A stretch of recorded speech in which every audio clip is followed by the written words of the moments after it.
هر کال د مۍ په لومړۍ نیټه د مزدورانو نړیواله ورځ لمانځل کیږي. دا ورځ د هغه خلکو د قربانیو یاد تازه کوي کوم چې د خپلو حقونو لپاره پاڅېدلي وو. د یورپ په شیکاګو ښار کې په 1880 کې مزدورانو آواز پورته کړو چې موږ ته دې د 8 غنټو کار حق راکړی شي، او هماغه ورځ نه دا ورځ پیل شوه. که د بهر هیوادونو مزدوران دا ورځ لمانځي، په جلسونو یا د خپل حق غوښتنو آواز پورته کوي، نو د خیبر پښتونخوا مزدوران لا اوس هم نه خبره دي. او هغوی چې نن سبا 1000 روپۍ دیاړي ده، نو د هغوی 2000 روپۍ د کاله خرچه ده د بچو. نو آیا زه مزدور سړی خو به راپاڅي، خپله ایمانداري به وکړي، خپله مزدوري به وکړي، خو دا 1000 روپۍ به د کوم ځای نه را پیدا کوي؟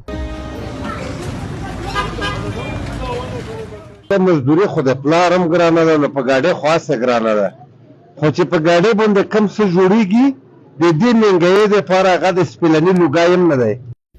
مزدوران وایي که څه هم د خلکو تنخواه زیاتیږي، نو د مزدور دیاړي لا اوس هم هغه ده.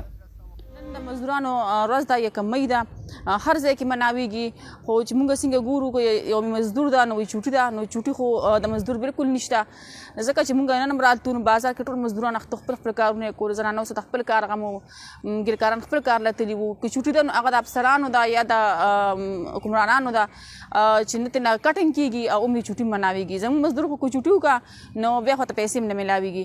د دې په واسطه سره زه دا پیغام ورکوم چې موږ مزدوران یو، موږ د پاکستان شهري یو، هغه که ښځې دي که هغه سړي دي، مختلف کارونه کوي، د پاکستان معیشت کې دی یو اهم کردار ادا کوي. او د دې چې کوم آمدن دی دا نه چې یوازې د ښځه څادر جوړ کړي یا موکش سوټ جوړ کړي یا یو لهنګه تیاره کړي، د هغې آمدن هغې ته راځي، د هغې نه په ټیکس په صورت کې ډېرې زیاتې پیسې کټ کېږي.